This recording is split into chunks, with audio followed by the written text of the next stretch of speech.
Welcome to AP European History with Mr. Bobby. Today we'll be concluding our discussion of Chapter 14, Reform and Renewal in the Christian Church.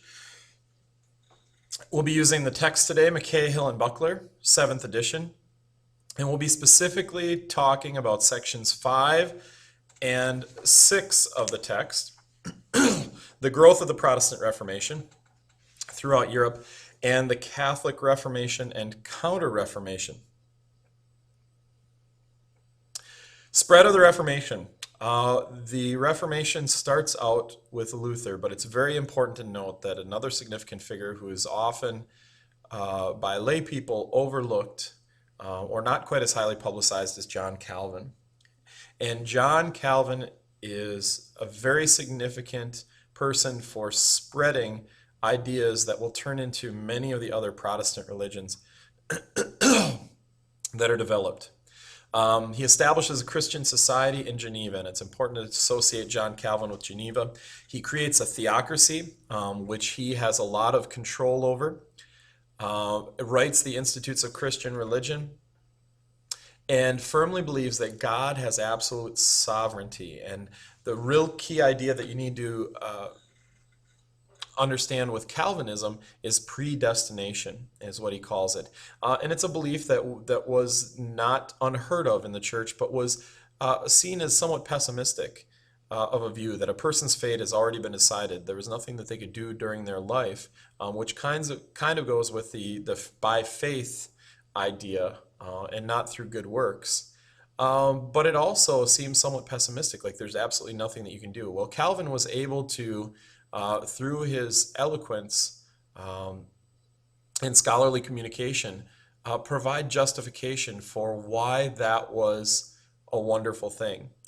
Calvinist Geneva was extremely strict on most accounts, and Geneva was considered a model and driving force behind Protestantism.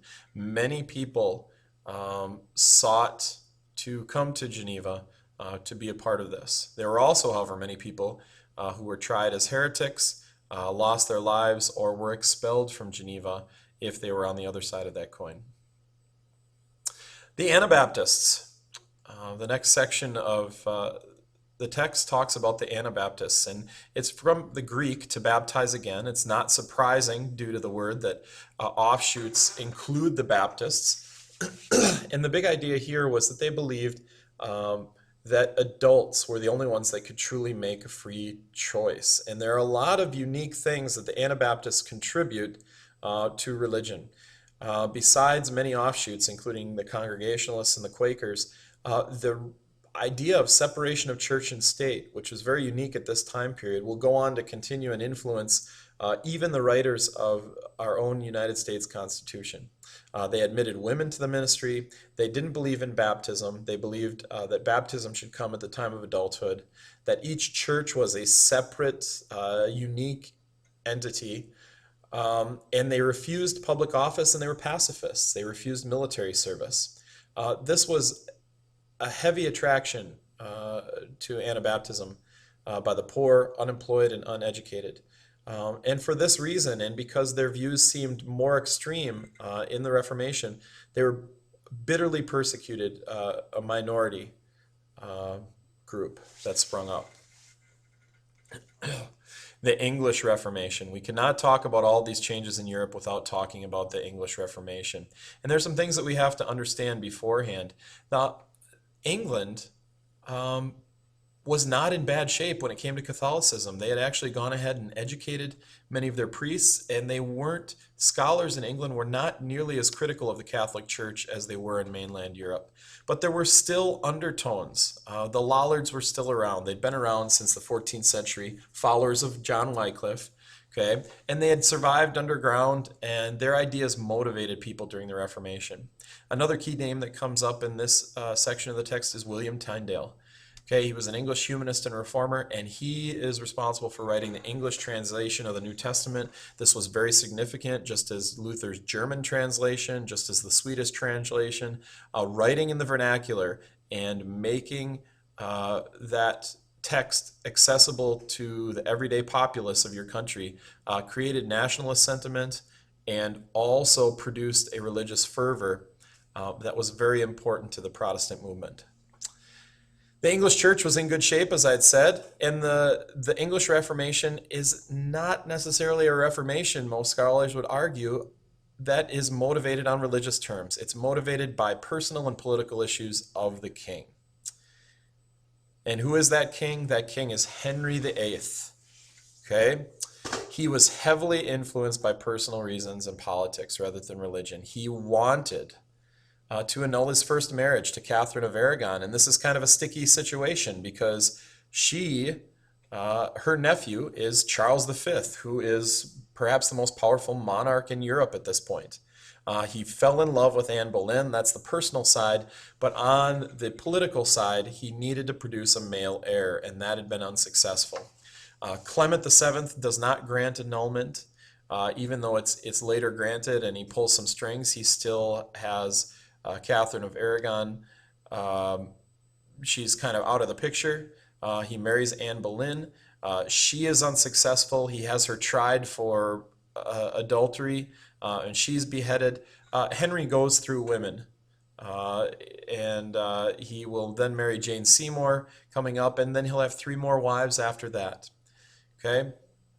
But what he does, these personal things all motivate his ideas, and he uses Parliament to remove the church and its roadblocks from him moving ahead with his personal life and trying to produce this male heir. 3 important acts between 1533, excuse me, that's wrong on the type there, 1534 and 1534 once again in the Supremacy Act. The act in restraint of the appeals, which forbade judicial appeals to go to the papacy, therefore making the crown the final authority. Okay. The act of the submission of the clergy of 1534. We'll fix that there. Meaning that churchmen must submit to the king. Okay, so clergy must submit to the king, and the Supremacy Act of 1534. The king was now the head of the Church of England, this newly created Church of England, and they had severed all ties with the papacy through this legislation. Now, once again, very important to note, this legislation was not motivated by actual Protestant reform ideals. It was motivated by Henry's own personal feelings. Continuing on, as I mentioned, Anne Boleyn failed to produce a male heir and was beheaded. For the time being, her daughter Elizabeth was illegitimized, and obviously Elizabeth will come to be perhaps the most powerful monarch in English history.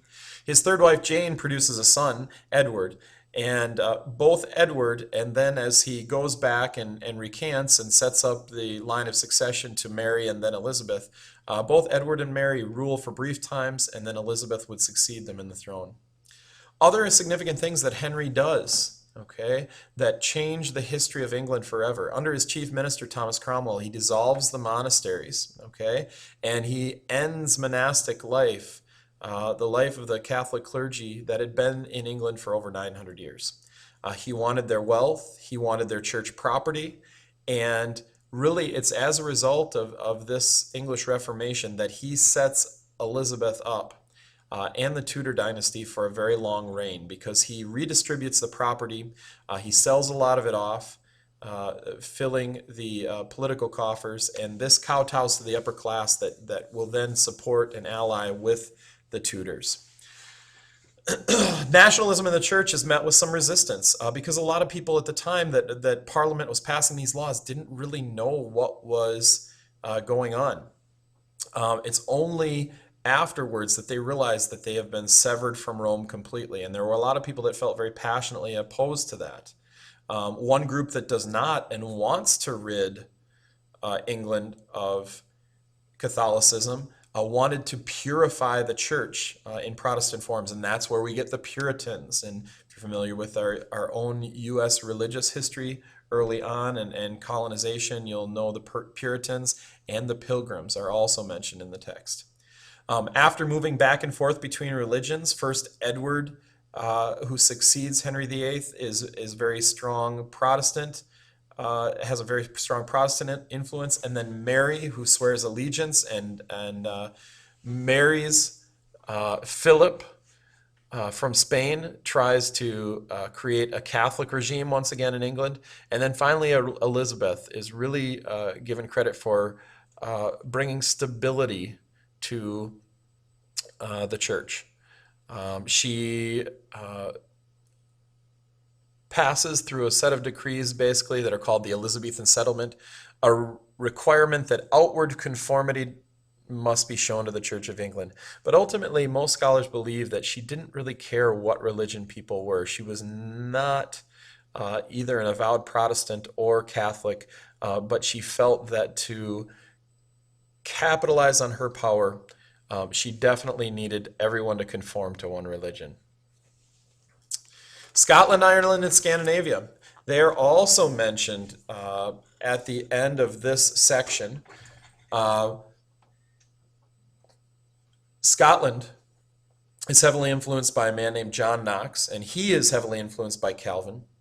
He founds the Presbyterian Church. Presbyters or ministers were those that govern the church, and writes the Book of Common Order, which is the book of doctrine for the Presbyterian Church of Scotland. And the Presbyterian Church has been around since that time. Ireland goes the exact opposite way. They remain fiercely Catholic, and this is a really ultimately more of a political statement towards the tyranny that they had faced and continue to suffer from England. And then Sweden, Norway, and Denmark are heavily influenced by Lutheranism.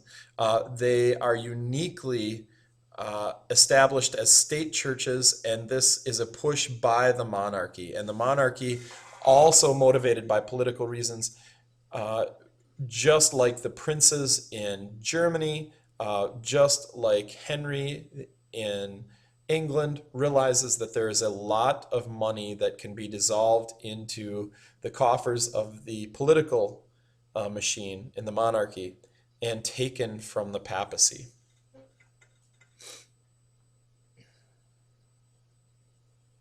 The Catholic and Counter-Reformation is the final part of the text. After about 1540, no new parts of Europe accepted Protestant beliefs except for the Netherlands. And there are really two Reformations that go on. The Catholic Reformation, which starts prior to 1517 and looks at reforming the Catholic Church and acknowledging some of the things that had gone on that had gone awry in the church.